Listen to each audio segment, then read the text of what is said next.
Welcome to the Science of Wellbeing podcast. My name is Jonathan Felix, and this podcast is for those people who can't attend the classes that I'm doing on Sunday. Some people are going to church. Some people may find it a little early. We start at 8:30, but these are free classes that are being taught at Bedford Boys and Girls Club, 166 Jenny Street in New Bedford. So the first class, I like to start off with a big picture view of what the class is about. I'm the son of a minister. He taught me a lot of lessons. First line of the first chapter of the book of Genesis is, in the beginning the universe was without form and void, and science is in agreement on that. So in science, the universe was also without form and void, and there was a big bang. This is the current hypothesis. Again, it may change. And you had some subatomic particles that then form atomic particles, helium, some of the early gases, helium and hydrogen, and so on. We have this universe that's billions of years old. We have a solar system, about 4.5 billion years old. And this is a photo of our planet taken from a satellite called Cassini. And you can see the outer rings on the bottom left, the outer rings of Saturn. You'll see one of Saturn's moons.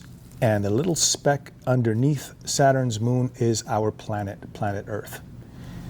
What's fascinating is that for billions of miles in any direction, as far as we know, there's no life, nothing as complex as what you have on our beautiful planet. And it is a beautiful planet.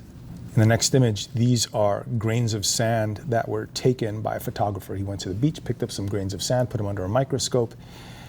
And even in these grains, you can see symmetry. There's the Fibonacci sequence repeating itself over and over, different colors, different forms.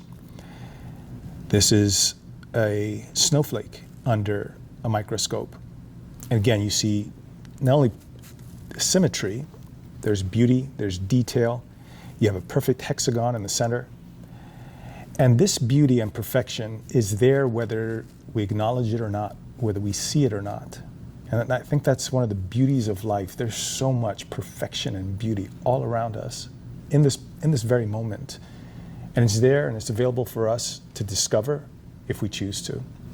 And a lot of this course is going within and exploring the beauty that's there. Beautiful planet. There are all sorts of different biomes, deserts and tundras, farmland, all over the world. And it's populated by all of these different life forms. Again, for billions of miles in any direction, there's no life, nothing as complex as we find on our planet. But even on our own planet, you have different forms of life expressing themselves. This is an example of a diatom, something you might find in fresh water. Again, you see perfect symmetry, beautiful form, and it has function as well. This is a butterfly's egg. And just as with some of the other images, you can see some common themes. Again, you see symmetry, you see beauty, perfection, function. These are the scales of a butterfly and a butterfly itself. So the butterfly goes through a metamorphosis, starts off as a caterpillar, imagining itself as a caterpillar. It goes through a metamorphosis. While it's in the cocoon, its whole being dissolves. And for some of us humans, we may feel that way as well. Everything you've known about yourself dissolves in this. Maybe you're in a cocoon of suffering, who knows? But then you evolve. And just like this butterfly, what I found beautiful is that it has its own intelligence. It's never gone to flight school, and yet this monarch butterfly, they do a migration of about 10,000 miles.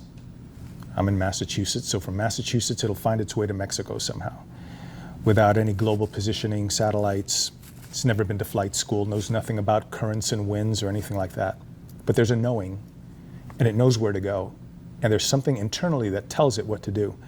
And also, if you look at this butterfly, you can see there's beauty, there's form and function. And that's everywhere in nature, and that's in you and me. And that's what I love about this course, is that it gets us in touch with that perfection. And I don't come with answers as much as curiosity. I'm just in awe of it.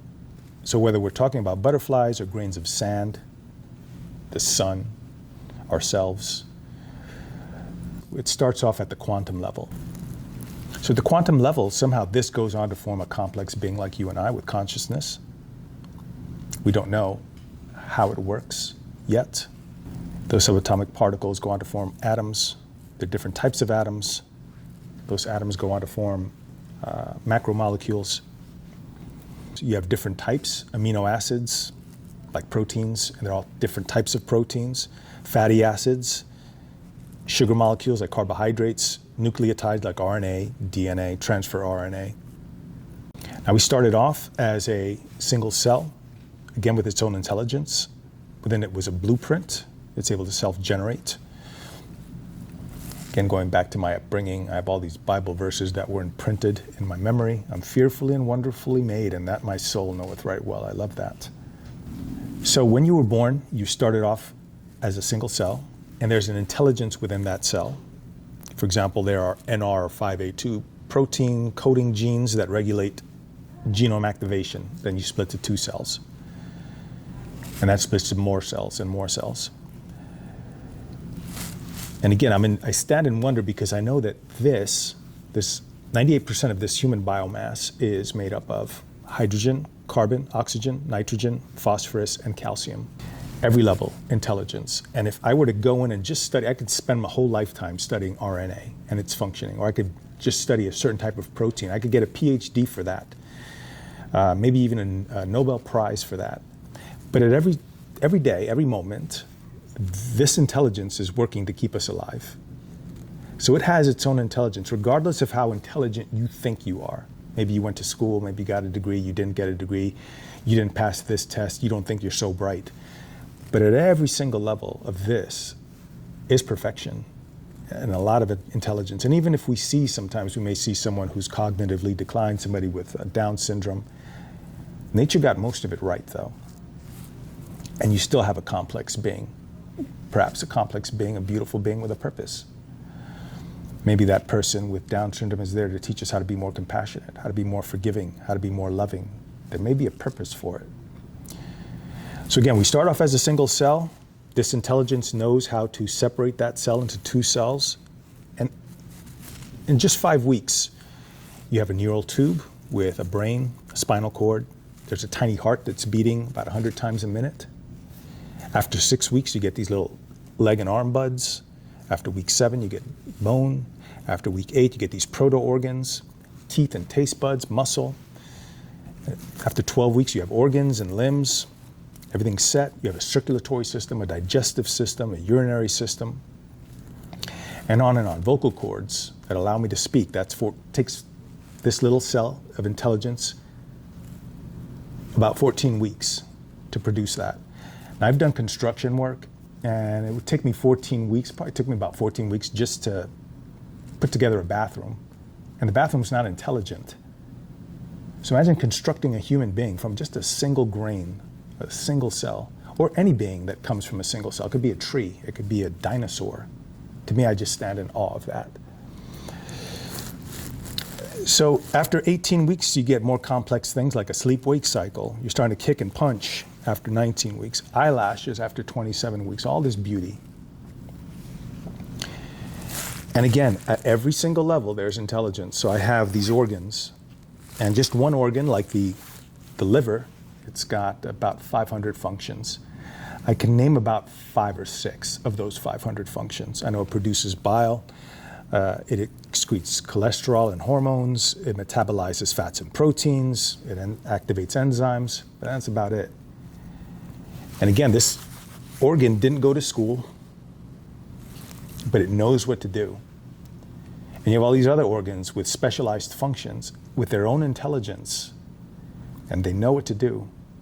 Now this being, this Jonathan Felix organism, is a construct, and all of this had to come together so you can have this moment. The intelligence, I don't identify so much with the intelligence, and in this course, that's what we start to kind of use this intelligence, and by that I mean the one that's good at tests, the one that goes to school, the one that gets a degree, the one that uses big words, the one that uses logic and speech. That's different from what's going on, because I could sit here quietly and say nothing, and yet there's an intelligence working with me. The liver is still doing those 500 functions. The heart is doing what it needs to do and what it knows to do. I'm being breathed. The cells are metabolizing. The cells are doing things that they know to do. I have all these organisms, bacteria within my gut that know what to do. And I'm just sitting here doing nothing, yet there's all this complexity unfolding moment by moment. And a lot of that comes courtesy of, well, a lot of it comes courtesy of the breath, but it's also this beautiful organ, this miraculous organ we call a brain. There are all sorts of different cells. Again, it came from one little single cell. Purkinje cells, granule cells, von Economo neurons, stellate cells, fast spiking interneurons, Golgi cells, pyramidal cells, all these different types of cells, all with specialized functions. And then we're born. And we come into this strange new world for maybe a few weeks, maybe a few years, maybe a few decades. So I was born about 53 years ago. Before that, 13 billion years for this moment. And 13 billion years, it took 13 billion years to create all of the complexity, all the universe, all of these forces, gravity, space, and time. The planets, the galaxies, subatomic particles, atomic particles, the first forms of life, and on through the billions of years for this moment. And then I'm here for maybe 100 years. And then after that, who knows how long. While I'm here for this little bit of time, what's the purpose? Why am I here? And how do I optimize my time here? And that's what a lot of what this science of well-being is about. Now here's the beautiful thing that I found. Some people may find this disturbing. I find it kind of comforting. This knowledge is with us even when, as you're taking your last breaths, there's even a process to that. Even dying is organized, and there's an intelligence to dying. This body that has never died before knows how to die, and it's very predictable. So as I approach my last days, and I've seen it, my dad was a minister, so I got to see a lot of people on their deathbeds. The breathing becomes dysregulated a little bit, may become slower. There's actually names for these types of breathings. Then you get the agonal breaths when you're just maybe minutes away from from dying. Then you take your last breath. And maybe there's a little rattling as well. And it's all, we understand this now and how this process unfolds. And then you die. And even as we're dying, if you were to leave a corpse alone, and it doesn't matter what the corpse is, it could be a human being, it could be a dog, it could be a mouse, it could be a tree. It decomposes in a very predictable way. How does it know how to do this if it's never done it? I'm just in awe. I have all these questions.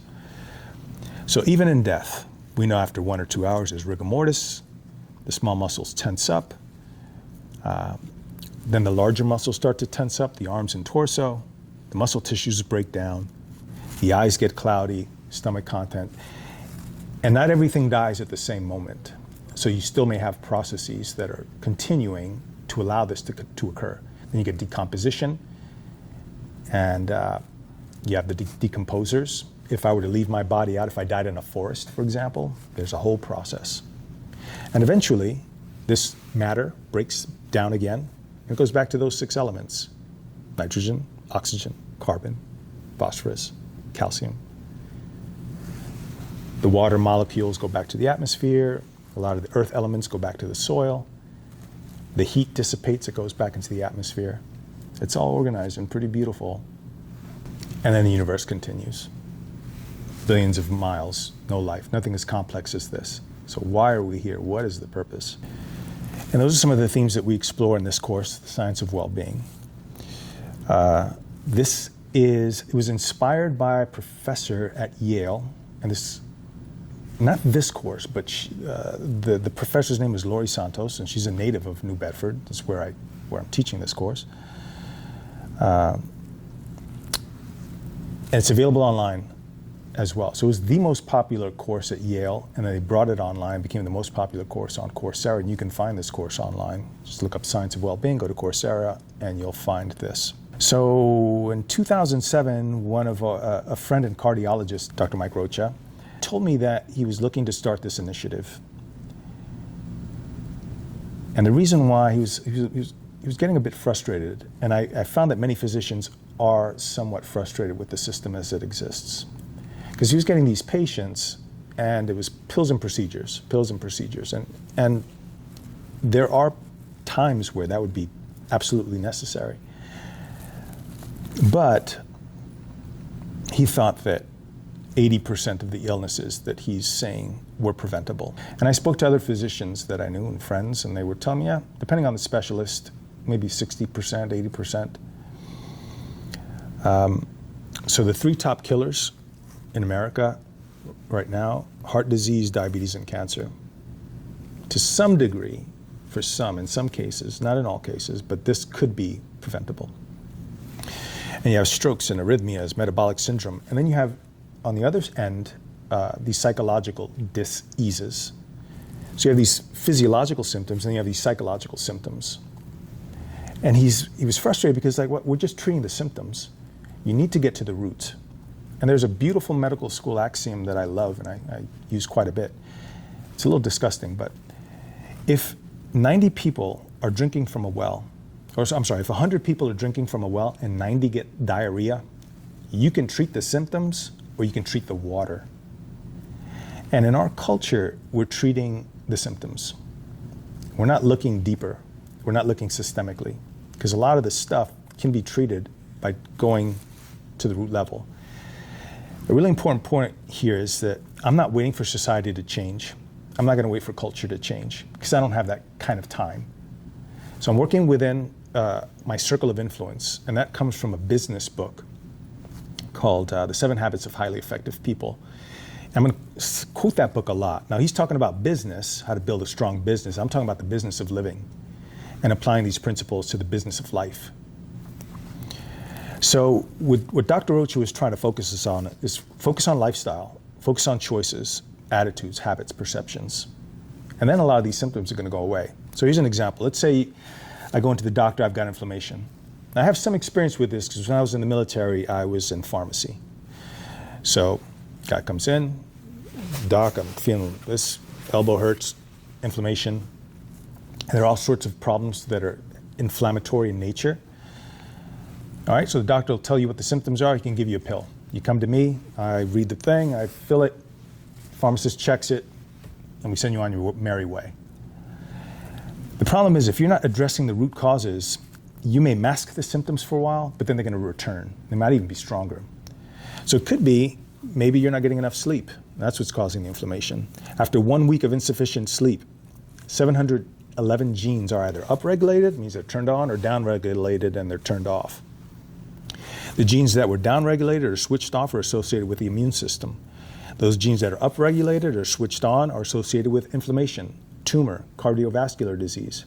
So if you don't want these things to turn on, make sure you're dialing in sleep. Or it could be the diet. If your sleep's okay, we could check the diet. Inflammation, oxidative damage, insulin resistance, metabolic syndrome, hypertension, neuronal damage, are all associated with the standard American diet, which they call the SAD diet, and it is pretty sad. It increases pro-inflammatory cytokines. Actually, it'll even make you sad. It can make you depressed, anxious. And as an educator, I've been in education for 30 years, I'm seeing that, and it's trending the wrong way. So we're seeing more and more kids with diabetes, more and more kids that are obese, more and more kids with anxiety, more and more kids with depression. So for me as an educator, it's my obligation and responsibility. It's almost a moral obligation for me to understand what's going on and then educate the public about this. So standard American diet increases pro-inflammatory cytokines, toxic molecules, reactive oxygen intermediaries, proteinases, and other things. You don't want that. If you want that to go away, you have to change your diet. Third thing, you're not getting enough exercise, that may cause inflammation. We know exercise reduces fat and adipose tissue, inflammation, which is known to contribute to systemic inflammation. Now here's the frustrating thing about the work I do and the work that Dr. Rocha does. It's in the book, Immunity to Change. They found that there's a recent study, it showed that when doctors tell heart patients, so Dr. Mike Rocha is telling a patient, you're gonna die, or you're gonna have to have this procedure and you're gonna suffer, it's gonna hurt. And it's gonna be years or maybe months, you're gonna be disabled or you're not gonna be able to do anything. Only 1 in 7 people are going to follow through successfully. Only 1 in 7. So one's going to do it, the other 6 are not. And I find that fascinating. I'm really curious about that because I've seen that. Now you can extend this out. Financial planner tells a client they're going to be broke if they don't change their patterns, only 1 in 7. Maybe a therapist tells their client, if you don't make these changes to your conversation, you're going to end up in divorce. Only 1 in 7 are going to make the change. So there's something about habit that we want to look at that, and we will be looking at that in this course. Because I can give you all the information, but if you're not going to do anything with it, it's pointless. Now, I learned this very young. So this photo, I told you my dad was a minister, and I learned from his successes, and I also learned from his mistakes. When he was 30, and in this photo, he's 30 years old. The photo on the left was him at about 19. When he was 30, he was eating too much, and he wasn't exercising very much. He was diagnosed with diabetes at 30, type 2. I knew enough. I'm a little boy, maybe 8 years old. I heard the doctor say, hey, if you're eating too many sweets and candies, you need to get this out of your diet. So I'm seeing him. We're sitting down watching TV. He's eating he takes out a bag of candy, and he's eating these chocolate-covered peanuts. And I snatched the bag away. Dad, the doctor said you can't eat this. And he snatched them back. Don't tell me what to do. I'm a grown man. And I went to the kitchen crying, but then I realized, Cameron, this little boy, you can't tell people what to do. They don't like it. So I'm not here telling you what to do. I'm just going to give you the science, and then maybe based on that, you can make some more informed choices. So about this course, again, it was Dr. Laurie Santos, a professor at Yale, and she was curious about this, what science says about happiness. The purpose is not only to learn what the research says about what makes us happy, but put those strategies into practice. That's the main thing. So the first half of the course reveals misconceptions we have about happiness and the annoying features of mind that lead us to think the way we do. The second half focuses on activities that increase happiness. So they have these things called rewirements because you're trying to rewire the brain. The practices that rewire habits. She also brings up this thing, she calls it the G.I. Joe fallacy, and it was based on a cartoon in the 80s. And at the end of each episode, there would be a public service announcement. Hey kids, you should put your helmets on when you ride your bikes. Now you know, and knowing is half the battle. She's making the case that knowing is not all. Knowledge is not enough. In fact, it's probably 1/8 of the battle. So in the course, what we do is we actually practice the things, and we go into the science, but we also practice. This is what it might look like in real life, in real terms. And there's a long-term analysis of this course, and they found that 51% of participants who continued the practice and did those recommended activities maintained and increased their mental well-being after a follow-up period. So any implementation of such a course should include provision and mechanisms for maintaining future student engagement. So instead of 1 out of 7, now we're getting maybe 3 out of 7 or 4 out of 7. And that's the goal. So we're leveraging the power of habit. The brain is wired for habit. Habits promote efficiency. Automaticity allows the brain to free up attentional and decision-making resources. One important structure is called the anterior mid-cingulate cortex. And it's a structural functional hub connecting different parts, different brain regions that render this experience that we call persistence or willpower or tenacity. There's an interesting thing about this structure, and that it grows in volume the more we do things we don't want to do. So there's a list of things in this course that you may not want to do. And if you do them anyway, you're growing that anterior mid-cingulate cortex becomes more robust. And the more you do this, and if you do this every day, you're just strengthening those networks. And the volume of the anterior mid-cingulate cortex grows. So we're going to go deep into the science of well-being. I can explain it in one slide, and that'll be the next episode.